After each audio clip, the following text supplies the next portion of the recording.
त्या रात्रीच्या जेवणामध्ये केलेली आहे कुळदाची पिठी बनवतो ना तेच कुळीद मी भिजत घातलेले आधीच्या ब्लॉगमध्ये तुम्ही बघितले असेल, थोडेसे मोड येऊन दिलेले आहेत त्याला आणि छान अशी रस्सेदार भाजी केलेली आहे। आज स्पेशल बनवलेली आहे कोथिंबीरची वडी। आधीच्या ब्लॉगमध्ये बघितलाच 20 रुपयाची मोठी जुडी भेटलेली, तर साधी सिंपल मी असे पटापट करून घेतलेलं आहे। तर काय केलं माहिती आहे, कोथिंबीरमध्ये मीठ टाकलं, छान अशी चोळून घेतलेले आहेत आणि तुम्हाला जो पाणी ॲड करायची गरज नाही, याच्यामध्ये अद्रक लसूण मिरचीची पेस्ट टाकून घेतलेली आहे, तीळ टाकून घेतलेली आहे, सफेद तीळ, सफेद तीळ शिवाय अळूवड्याही होणार नाही, त्यात कोथिंबीरची वडीही होणार नाही।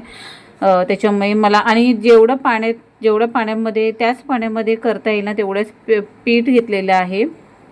हे बघा, बेसन पीठ आणि तांदळाचं पीठ घेतलेलं आहे, कारण तांदळाच्या पिठाने क्रंची होतं। छान अशा 2 वड्या लावून घेतलेल्या आहेत, पाणी बॉईल करून घेतलेलं आहे, चाळणीमध्ये ते बॉईल करून घेतलेलं आहे वड्या आणि कट करून छान अशा डीप फ्राय केलेल्या आहेत। तळायला लागलं, वास घरामध्ये घुमायला लागला की मुलांना लगेच चटक लागते, तर टोमॅटो सॉस घेऊन दोन्ही मुलं खायला बसलेले। पप्पा आलेले, पप्पांनाही मी गरम गरम खायला दिलेले आहे, ताईकडे थोडे पाठवून दिले आणि छान अशा मस्त डीप फ्राय करून घेतलेल्या आहेत। हे बघा, तुम्हाला काढून दाखवते, वरतून ना तीळ एवढे यम्मी छान दिसत आहेत ना। आता थंडी आहे त्याच्यामुळे तीळ तर टाकावेच।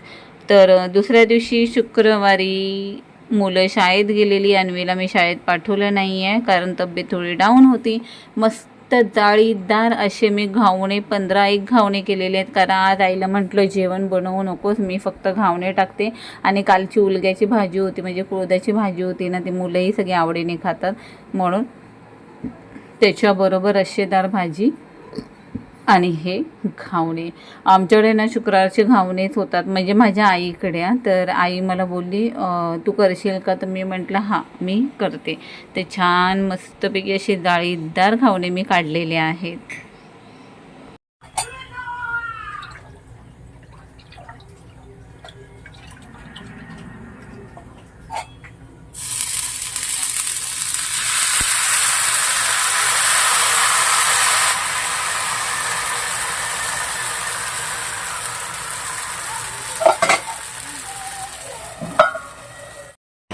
नमस्कार मंडळी, कशा आहात सगळे? मजेत आहात ना? तर नवीन दिवसाची नवीन सुरुवात झाली आहे फ्रूट खाण्यापासून, कारण अन्वीला सकाळीच पाहिजे होते फ्रूट, पण तिने ना सकाळीच भाजी आणि भात खाल्लेला आहे आणि आता ना तिला हवे फ्रूट काहीतरी, तर ह्याच्यापैकी मी काहीतरी एक देते तिला। सीताफळ आहे माझ्याकडे, काल आणलेलं डाळिंब आहे आणि मँगो पण आहे, तर बघू आज काय मागते ती आता, तर देते मी तिला। उठ खाली अन्वी उठ। त्यांना इथे मी गरम पाणी ठेवले, थोडंसंच गरम का करते, कोमट, कारण एकदम करून ठेवलं ना तर ते गार होतं, म्हणून थोडंसंच करते आणि पोरांनाही देते मिक्स करून।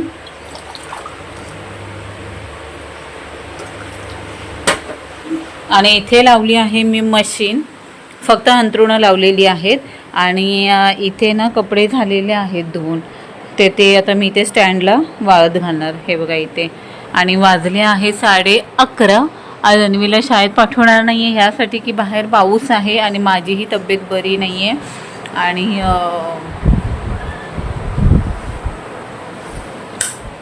माझी पण तब्येत बरी नाही आहे आणि परत पावसात भिजणार। आत्ता कुठे हिची सर्दी कमी झालेली आहे, त्याच्यामुळे मग आज ठरवलं आज नाहीच पाठवणार, कारण आज फ्रायडे आहे आणि तिचं ड्रॉइंगचं लेक्चर असतो, त्याच्यामध्येच ते 1-1.5 तास निघून जातो।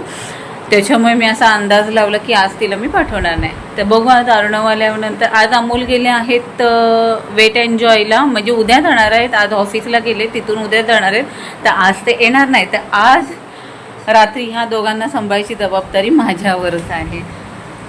तर चला, आजचा ब्लॉग कसा वाटतो हा कमेंट्समध्ये नंतर नक्की सांगा।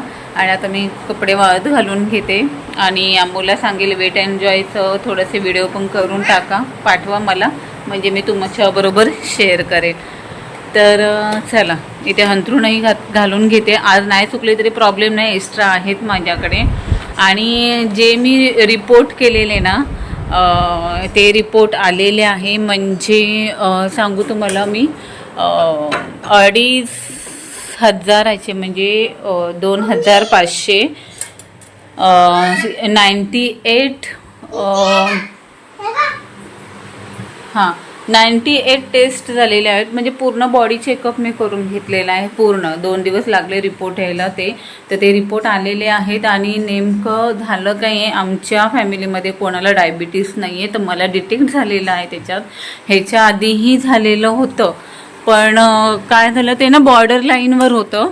आणि माझेच चुकलं की मी त्यावेळी पथ्य पाळायला पाहिजे होते. पण तरी पण मी आता प्रमिल हॉस्पिटलमध्ये उद्या पप्पांची अपॉइंटमेंट आहे ना, तर उद्या मी लोंबर डॉक्टरना ते रिपोर्ट सगळे दाखवून घेईल. आणि जर त्यांनी मला सजेस्ट केलं की ह्या गोळ्या चालू कराव्या लागतील तर मी त्या चालू करेल. मी ते रिपोर्ट ना सध्या 1 मिनिट, हे बघा हे रिपोर्ट आहेत ते.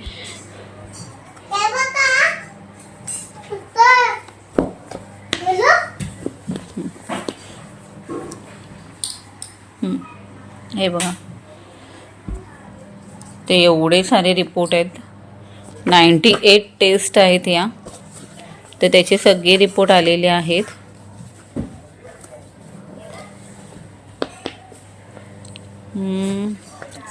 हे बघा